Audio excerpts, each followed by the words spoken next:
Assalamualaikum warahmatullahi wabarakatuh. Alhamdulillah, bahagia bisa bertemu dengan bulan suci Ramadan. Kali ini kita akan membahas terkait dengan bagaimana membersihkan harta. Di dalam Al-Quran banyak sekali ayat yang berbicara, yang memerintahkan setiap orang-orang yang beriman untuk memakan harta yang baik-baik saja. Allah Subhanahu wa taala berfirman, "Ya ayyuhalladzina amanu kulu min thayyibati mimma razaqnakum." Ayat ini Allah mengatakan, hai orang-orang yang beriman, makanlah apa yang direzekikan oleh Allah Subhanahu wa taala dengan cara yang baik. Terkait dengan harta ini, selain Allah memerintahkan kita untuk membersihkan harta, ternyata dengan harta yang bersih menjadi jalan Allah terima doa-doa kita. Suatu ketika Rasulullah SAW duduk bersama dengan sahabat, lalu kemudian beliau mengatakan, suatu ketika ada seorang pemuda yang datang di depan Ka'bah untuk bermunajat kepada Allah. Lalu kemudian dia berdoa di depan Ka'bah, ya Allah. Dia mengatakan, ya Rabb, ya Rabb, ya Rabb, ya Rabb. Tapi ternyata doa mereka tidak diterima. Mengapa demikian? Karena Rasulullah mengatakan, makanan yang masuk dalam perutnya, minuman yang masuk dalam perutnya, pakaian yang mereka pakai, semua berasal dari perkara yang diharamkan oleh Allah Subhanahu wa taala. Oleh karenanya penting untuk membersihkan harta kita. Bagaimana caranya harta ini supaya bersih? Allah juga menyampaikan dalam Al-Quran. Salah satunya adalah dengan cara mengeluarkan zakatnya, mengeluarkan infaknya, dan memastikan harta yang datang kepada kita itu adalah harta yang dihalalkan oleh Allah Subhanahu wa taala. Bagaimana caranya supaya harta itu halal di hadapan Allah Subhanahu wa taala? Maka disinilah pentingnya belajar apa yang disebut dengan pelajaran fikih muamalah. Banyak sekali kitab-kitab yang mengajarkan. Salah satunya adalah yang berkaitan dengan sistem ekonomi dalam Islam. Karena kalau bicara masalah harta ini penting sekali. Maka ketika dulu para sahabat Rasulullah SAW, sebelum mereka mencari harta, sebelum mereka bekerja, maka mereka memastikan bahwa harta, bagaimana standarisasi hukum dalam Islam terkait dengan pengolahan harta. Karena terkaitkan dengan harta ini bukan hanya perkara pribadi, ini juga adalah perkara yang juga menjadi tanggung jawab negara. Banyak sekali kisah bagaimana seorang Umar bin Abdul Aziz memastikan bahwa harta yang dimilikinya, harta yang dikuasainya benar-benar dihalalkan oleh Allah Subhanahu wa taala.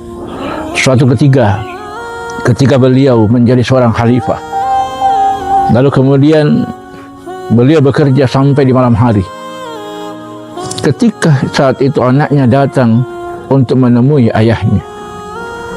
Begitu ayahnya membuka pintu, lalu kemudian sang ayah bertanya kepada sang anak, wahai anakku, apa gerangan yang mengantarmu engkau datang di malam hari seperti ini?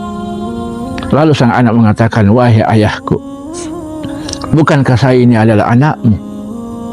Tentu saya ingin membicarakan tentang urusan keluarga.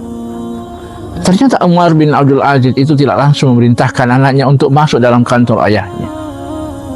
Tapi Umar bin Abdul Aziz kemudian menutup pintu, lalu kemudian dia masuk, lalu mematikan lampu yang ada di ruang kerjanya.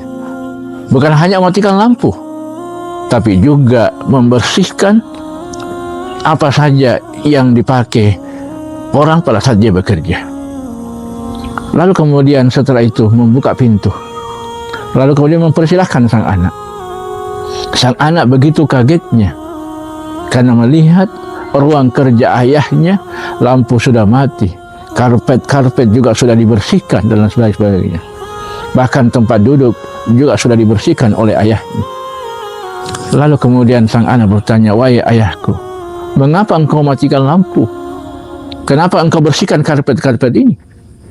Sang ayah kemudian mengatakan, wahai anakku, bukankah yang kita bicarakan ini adalah perkara pribadi? Sementara karpet ini adalah karpet yang dibeli dengan pakai uang negara. Lampu ini juga adalah lampu yang dipakai uang negara. Maka tidak pantas menggunakan uang negara untuk membicarakan perkara pribadi. Bagaimana dengan kita hari ini? Bagaimana dengan pemimpin kita hari ini? Apakah mereka sudah seperti itu? Maka wajar ketika Umar bin Abdul Aziz menjadi seorang khalifah, tidak lebih dari 2 tahun, beliau bahkan mensejahterakan rakyatnya. Bahkan tidak ada lagi orang yang mau menerima zakat. Semuanya rame-rame mau bayar zakat. Mengapa? Karena itulah sistem yang dibangun oleh kekhalifahan dengan sistem Islam. Kita tidak pernah melihat, kita tidak pernah mengenal di sistem yang lain bagaimana mereka menjaga yang namanya harta. Tapi dalam Islam punya karakteristik yang khusus, punya kekhasan yang khusus bagaimana mengelola harta itu dengan baik. Karena harta bukan hanya persoalan dunia, bukan hanya sekedar mempertumpuk banyak harta lalu kemudian kita berpoya-poya. Tapi harta itu dipertanggungjawabkan di hadapan Allah Subhanahu wa taala. Bukankah bicara tentang harta ini, ya Allah Subhanahu wa taala dalam sebuah hadis yang disampaikan langsung oleh Rasulullah SAW, hadisnya adalah tidak akan beranjak manusia pada hari kiamat kecuali ditanya tentang perkara dari mana hartanya dan kemana dia manfaatkan. Maka tentu ini harus kita sadari, harta yang ada dalam rumah kita, uang yang kita berikan kepada anak kita, uang yang kita berikan kepada istri kita, makanan yang dimakan oleh anak kita, makanan yang dibagikan kepada tetangga kita, harta yang kita infakkan kepada saudara kita, harta yang kita sedekahkan kepada anak-anak yatim dan fakir miskin dan lain sebagainya. Benarkah sumbernya dari perkara yang dihalalkan oleh Allah Subhanahu wa taala? Maka pastikan bahwa tidak ada hasil korupsi di dalam harta kita. Maka pastikan tidak ada hasil curian dari harta kita. Pastikan tidak ada riba di dalamnya. Pastikan tidak ada satupun harta yang meragukan. Kenapa? Karena berat pertanggungjawabannya di hari kiamat. Berat pertanggungjawabannya di kiamat, dan kita tidak akan mampu mempertanggungjawabkan di hadapan Allah Subhanahu wa taala. Kenapa? Karena semua anggota badan ini akan bercerita tentang apa yang kita lakukan di dunia, dan di akhirat nanti tempat untuk kita mempertanggungjawabkan. Maka pastikan diri kita untuk senantiasa menyadari bahwa harta yang kita punya adalah harta yang diharamkan oleh Allah Subhanahu wa taala. Maka sikap kita adalah perkara yang haram, perkara yang meragukan, tinggalkan. Terkadang sesuai dengan keinginan kita, tapi pastikan bahwa apa yang sesuai dengan keinginan kita itu juga sesuai dengan keinginan Allah Subhanahu wa taala. Dan bagi orang yang beriman, hanya mau melakukan sesuatu yang Allah ridhoi dan meninggalkan apa yang Allah tidak ridhoi. Demikian apa yang kita sampaikan. Assalamualaikum warahmatullahi wabarakatuh.